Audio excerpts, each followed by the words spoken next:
Hi everyone, Jesse here with eTrailer. Today we'll be taking a look at, and I'll show you how to install the Stealth Hitch Hidden Hitch with tow kit on our 2024 BMW X4. Even though the X4 is a nice luxury car, that doesn't mean that you can't tow with it or haul accessories with it. And adding this Stealth Hitch allows you to do that and retain your factory look. Because with the turn of a knob, you can simply pull the ball mount right out of place, and then you have a nice factory look on the rear end of your BMW. And with this kit, it comes with everything you need for towing. That includes the trailer wiring and all that. But you can also install this receiver, and that way if you have a bike rack or anything like that, just pop that in and you can pop your accessories in. Even when you have the receiver in, it still has a nice clean look. All you'll be able to see is that receiver itself. And that's going to be your standard 2" by 2" receiver opening. That's going to fit most of your accessories. Then behind that we have another standard 5/8" pinhole. The pin and clip do not come included with this hitch kit. However, we have many options available here at eTrailer, and also any accessory that you add on will most likely come with one included. And then for our ball mount, let me just pop this out real quick. Install the ball mount. For a ball mount for your towing, you do obviously see the ball mount on the back, but you're going to be towing if you have this installed. Behind here are some safety cable loops. They are tucked away just because they're trying to keep that clean look, but even with this large S or this very large clevis, I'm able to get those installed there. Obviously the clevis is going to fight me a little bit, so if you have safety cables, I definitely look for something with a smaller clevis or just a small S. As I said, there is trailer wiring included with this kit. It is a 7-way that's tucked up here, just like everything else. They're trying to keep it nice and stealthy. And if you're worried about that, maybe you have a 4-pole wiring on your trailer. It does come included with a 7-to-4 adapter. So Stealth Hitch really thought about everybody when they made this kit. Another nice feature of this hitch is they included keys with a lock up here.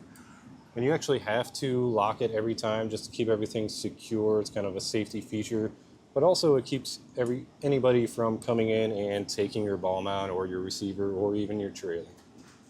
Now for some measurements for hooking up, we'll measure from the ground to the top of the ball here, and that's right at 18 inches. Then from the edge of our fascia to the center of our ball is at 4 1/4. I'll pop this out and put the receiver in. Get some measurements with this. Now for ground clearance here, from the ground to the top of the inside of the collar is at 13 inches. And then our pinhole actually sits out pretty far, so we shouldn't have to worry too much, but looks like it's at about 1.5 inches from center of pinhole to the edge of the fascia here. That's the number you want to keep in mind for any folding accessories that you might add on to make sure they don't make contact with the vehicle. For our weight capacities, with the receiver, they don't recommend that you tow with it, so we'll just have a tongue weight number, and that's 600 pounds. That's the amount of weight pushing down on the hitch. Then when you are towing with the ball mount, your gross trailer weight will be 6,000 pounds. That's the amount of weight that you're pulling with the vehicle. Always be sure to double check your vehicle's owner's manual to ensure that your vehicle can handle that weight safely. A question we get asked a lot is, once I install a hitch on my vehicle, will my hands-free liftgate assist still work? I'll say with the Stealth Hitch on this X4, it does still work. You just have to try to avoid kicking the receiver opening or the ball mount, whatever you have in there, but it functions just as it should. If you have any more questions or concerns after watching this video, please reach out to us, ask us some questions. We'd be happy to get you pointed in the right direction. Also, if you just want to share some photos of what this hitch looks like or what you're using it for, please feel free to leave a review or a comment. Honestly, I think this is the best hitch that you can get for the X4. I really like the fact that you can go back to that factory look when you're not using it. And Stealth Hitch includes everything you need to get it installed, including all the wiring. As for that installation though, it is a pretty difficult process. You do have to remove the fascia and the wiring gets pretty involved with having to splice and then run everything out.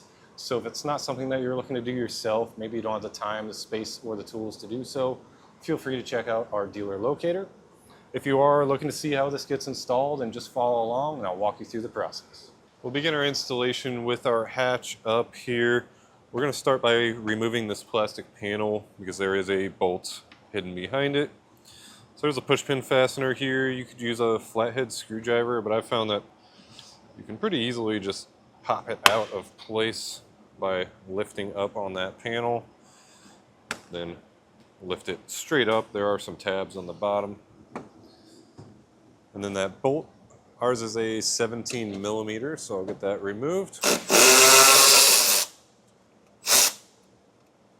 Then we'll repeat that process on the other side, and essentially with this installation we're going to do a lot of things on one side that you'll also have to do on the other side, and they should be very similar. If there's any differences, I'll come back and explain.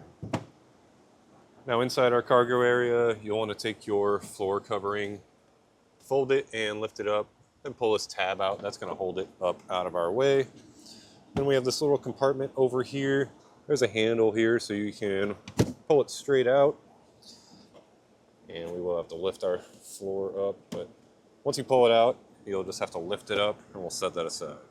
Now there's a T20 torque screw right here that we'll remove. Now there's one more Torx fastener to remove here. With that popped out, we should be able to pop out this entire panel. Just start by pulling straight out on the top. It'll be held in by a couple clips. And once that second clip pops out, just lift it straight up and set it aside. Now we need to pop off these two rubber grommets. Sometimes you can kind of get your finger up under it to pull it out. If not, just use something like a flathead screwdriver or a plastic trim tool like this. But inside both of those holes is going to be two 10 millimeter nuts. And these are pretty easy to drop, but luckily the stud on it has a extended portion. So what I do is back it off until it's really easy to unthread, and then I'll unthread it the rest of the way with a magnet. And I'll just work it the rest of the way off very carefully with this magnet.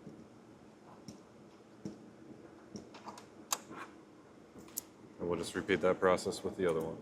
So we have one more 10 millimeter nut to remove, but before I remove that, I want to unplug our tail light. So there's going to be a small opening here, and that's where our push tab is. So I'm just using a hose pick, and while I'm depressing that, I'm kind of pulling towards myself. That will release it so that we can unplug it. So there's a closer look at that tab. It's very small in a very tight spot, so it is pretty difficult to get to. But once you have that unplugged, we can remove this 10 millimeter nut. You want to make sure that you're holding the tail light just to make sure it doesn't fall off once you get that nut removed, because this is the last thing holding it on. And with it unplugged and unbolted, we'll just pull straight back because we have to guide it out of those studs. Now we can set this aside. Now underneath our vehicle, we'll have two 10 millimeter bolts here to remove.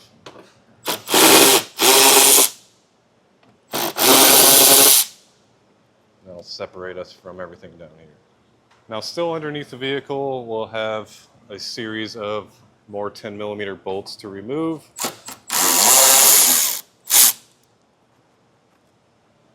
Now in our wheel well here, we're going to have 3 plastic rivets that we'll drill out with just a small drill bit.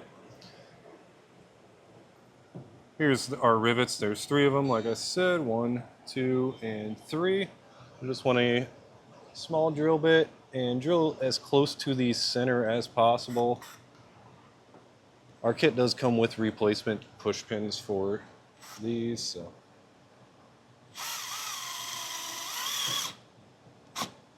So once you drill it out, just come in with a trim tool and get under it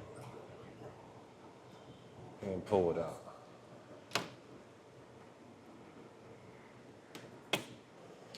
Now we need to pull out on this trim piece here because there's two 7mm bolts behind it.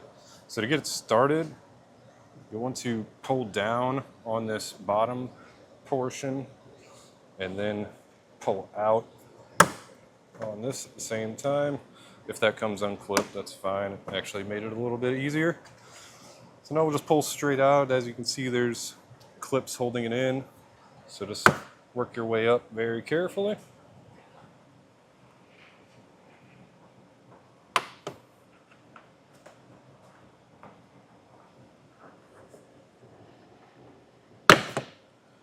And right about there is fine. I'm going to grab some paper towels to jam in here to keep it out of our way. Here's those two bolts I was talking about. We'll get those removed. So before I pulled the fascia off, I just kind of went and double checked, make sure everything was disconnected that I needed to. And I think these screws down here might hang us up by holding on to the kick sensor. So just to make things easier, I'm going to remove all these screws and set this little piece aside. You may not have to do all this, but I just don't want to have the fascia half off and then have to come back in and do this. It's a good idea to have an extra set of hands. I'd recommend finding someone you can trust to work on your BMW. That's why I have Kevin over here. So we're going to start from the outside, and that outside should pop off pretty easy if you just pull straight back. And once we get to where the taillights were, is where it's going to fight us. So if you have a plastic trim tool, you should be able to push down on that locking tab there while you're pulling out and get that to come off.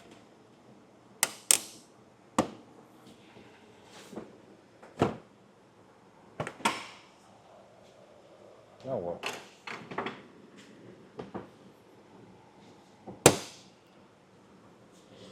So once you get those clips released, we're going to pull back just a little bit, but we'll want to look to see if we have any wiring, which we do on both sides. So Kevin will pop that off and I will get this one off. You're just going to squeeze on these tabs here and separate the plugs. So there's those tabs that you squeeze and then you pull them apart. Now we can set our fascia aside. Now we need to lower our exhaust down. I've already removed the hanger on that side, so we'll move on to this one. While I lower it down, I'm just going to kind of hold it so I can lower it down to this cross member up here. Sometimes that bracket will kind of hold it up. There we go. Now with our kick sensor, we're going to pop all the fasteners off of it so we can get it out of our way. You can use a small pry bar like this, or just a flathead screwdriver will work. Just like all the other push pin fasteners, pop out the center piece and the entire thing will come off. Once you have the last fastener off, we're going to unplug this one sensor here. Just push in on the tab and pull it out. And then instead of unplugging all of this, I'm just going to let it hang out up here in our cargo area. Now with that out of our way, we can remove our bumper beam. We'll take an 18mm socket. It's going to be 2 nuts on both sides.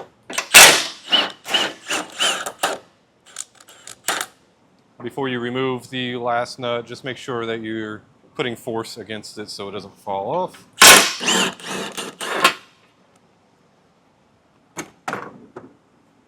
Then we can pull it out and set it aside.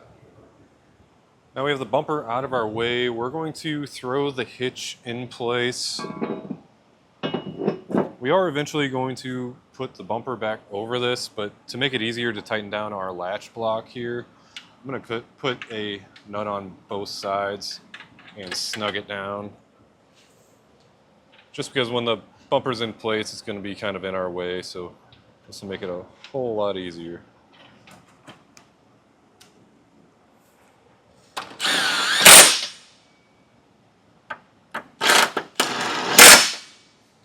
And we're installing the tow package, so if you're just installing the receiver, then on this step you just won't have these safety cable loops here or the Z bracket, but it's going to be the same process.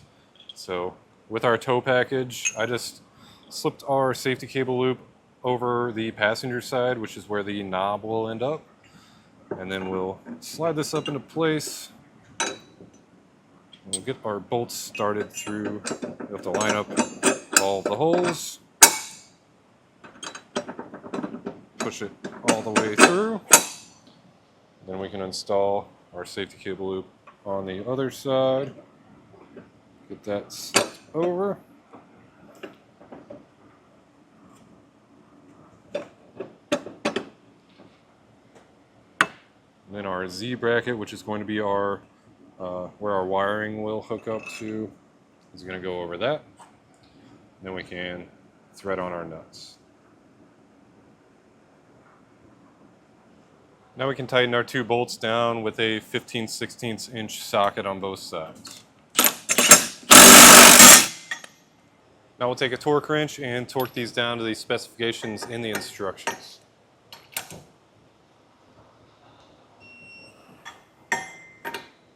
Now remove those nuts and I'll slip the bumper beam back into position and reinstall and torque down these nuts.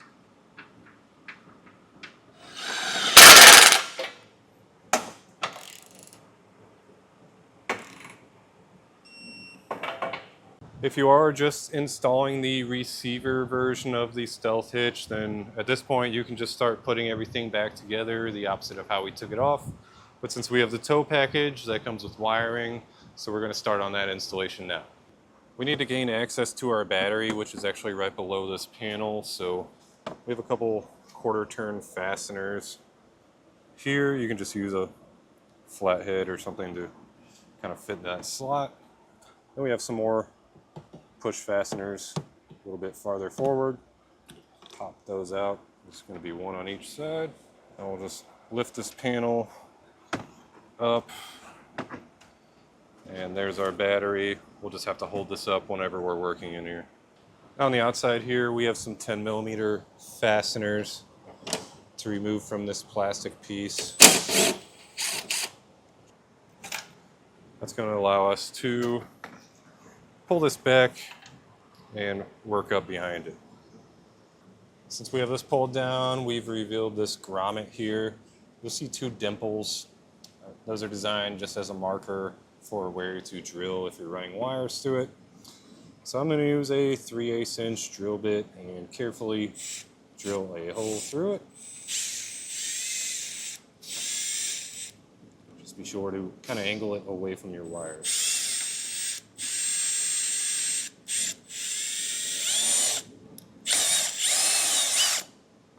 I've got our wiring harness and our control module and all of that. Our output wires are going to be these loose wires with the sleeve on them. So what we're going to do is, I kind of routed it under this plastic piece here, and we're going to go through that hole. What I did was I just fed some airline tubing through there. You may not need to do this. You could probably just force these wires through, but this is going to make it easier for me. So what I'll do is tape these wires up to the end of my airline tube that I fed through, and then I'll pull them outside the vehicle. It was actually pretty tricky getting the sheath to come out with your wires, so I coated it with some black silicone. That helped it slide through, and also that's going to help us seal up that hole. So I'll just pull this out. We're not going to pull it all the way out quite yet. We want to still leave some slack to work with in there.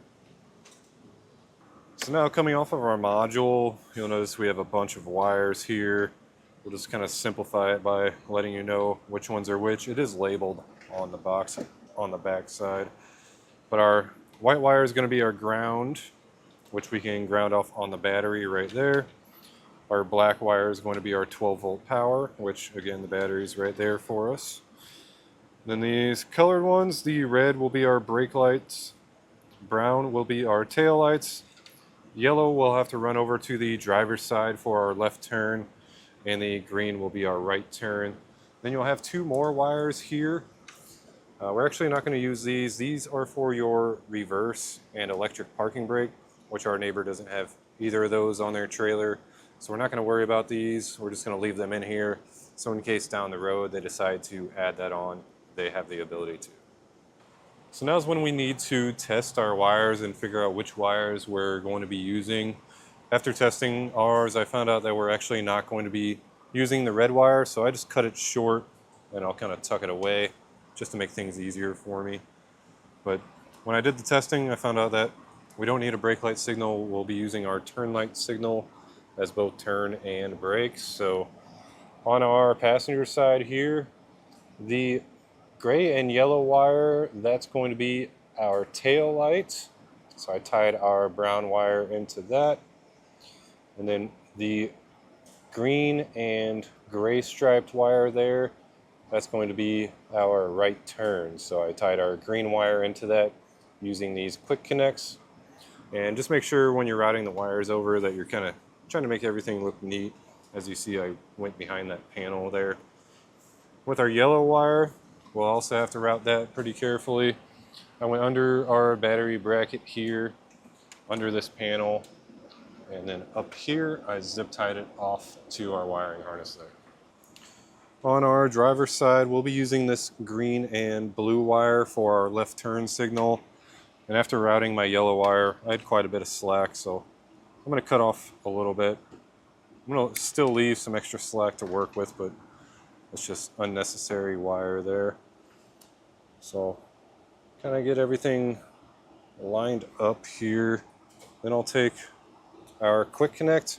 And with these, you'll see there's two slots in there, so we'll slide one wire into the metal on one slot, and then the other wire into the other slot. Kind of push down, make sure they're all the way seated in there. Then we can close the lid. And this whole time you want to make sure that they're still sitting properly in the slots. So it may take a little bit of tinkering. I'll put some pressure on that.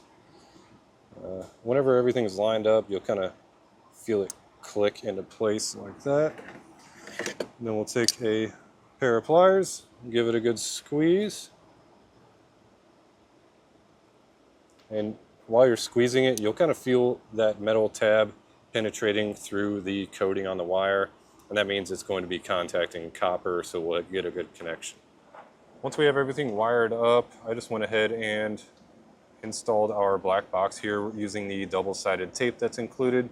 We just want it somewhere where it's out of the way and we'll still be able to get all of our panels back in place. Now with our ground wire, I'm going to cut off some of the slack. They gave us quite a bit of wire. So I'll cut the slack off, then I'll strip it back and crimp on our terminal here.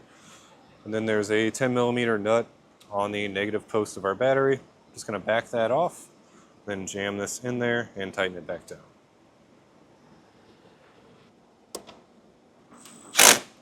With our black wire, we're going to route it to our positive terminal on our battery here. I did have to cut some of this plastic back just so I can get our ring terminal to sit properly. And we are going to tie in this fuse holder, but before you make the connection, make sure you remove the fuse that's installed in there. But really, we're just going to cut off the slack of the black wire and crimp it in here, then use a 10mm to connect it to the battery.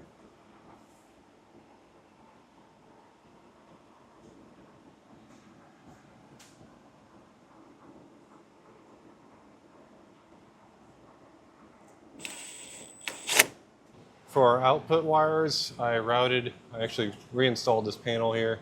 I routed through this hole, and then we followed this wiring harness until we could drop it down below or behind our hitch. And there's a hole up there that I fed the wires through, but to go any further, we'll have to cut this tab off. So I'm just going to use some tin snips and cut it off. That's going to give us room to get our 7-way installed. For our bracket, we're just going to mount it like this, using a bolt with a flat washer, pushing it through, then a star washer with a nut. Then we'll tighten it down with a 5/16 inch socket and a Phillips head screwdriver.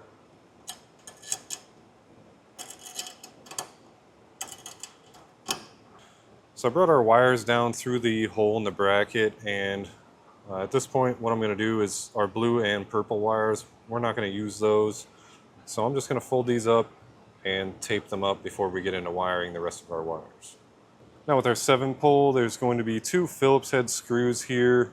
We'll just remove those, and then if you open your lid and dump it out into your hand, your terminal will come out, and that's where we're going to make our connections. But before we do that, we need to feed our wires through the housing. So we'll just feed that through and then open up our lid and pull them out. We don't need to come too far, just far enough so we have room to get our wires installed. Now I've stripped back each one of our wires, and to make our connection, it's actually labeled by color, so it's pretty simple to match those up. So I'll start with the white one here. Just back off your Phillips screw. Don't take it all the way out. Just back it off enough. And I'll take that white wire. You can see I kind of spread the metal out a bit just to try to get it to wrap around that screw. So we'll have to get it in between this plate. Once you get most of your metal of your wire in there, just tighten that screw down, and that's going to clamp it around. So we installed our ground, and then these are labeled by color, but they seem to all be wrong except for that ground. So here's how mine lay out. So we have this slot here that goes all the way through the plastic, and then going clockwise from the ground, we have yellow, which is our left turn, brown, which is our tail markers, then black, which is our 12-volt power, and then we have green, and then the last one we're skipping, that's our brake signal. Now before we button everything up, just make sure that you test everything. You can use a 7-way tester, or hooking up to your trailer works just as well. Just go through all the light functions to ensure that it's all working right. But once we verified everything's working right, we will just get this screwed up into our bracket with the included Phillips head screws and nuts. And once you have that all installed and tightened down, we're just going to reinstall the fascia and taillights and everything else, the reverse of how we took it off. To reinstall this piece, we're going to have to do quite a bit of trimming. I'm essentially just going to trim it just so we have something holding onto this heat shield, keeping it from rattling. So essentially, I'm going to cut right here so that we can bolt it up with these bolts over here. And then on this side, I'm going to have to go all the way to this corner just because our 7-way is mounted right there. So I'll just cut that with some tin snips and get it reinstalled. We got the fascia reinstalled. The only thing different was, instead of those rivets, we had push pin fasteners, and they install simply slipping them in and pushing the center down. But while we still have it up in the air, I figured it's a better way to show you how to get our hitch finally set up. So you'll have this rubber grommet, and originally the keys will be up inside there. I already took them out before. You pull that rubber grommet out, and then there's a rubber cap for your keyhole here. So we'll insert the key, turn it to the right, and then that will pop out. Once you have it unlocked, you'll want to reach up, turn your handle as far clockwise as you can. You'll kind of hear it pop whenever it's open. Then we'll take our stinger and pop it up into place. Then just lock it with our key and reinstall the rubber. Now the easiest way to get your ball mount torqued down is honestly with a bench vise like this. You can do it on the car, but this is just going to make everything easier. So I'll just torque it down to the specification that they gave us. Once we have our ball torqued down, that's about it. We're ready to hit the road. So that's going to do it for our look at and installation of the Stealth Hitch Hidden Hitch with tow kit on our 2024 BMW X4.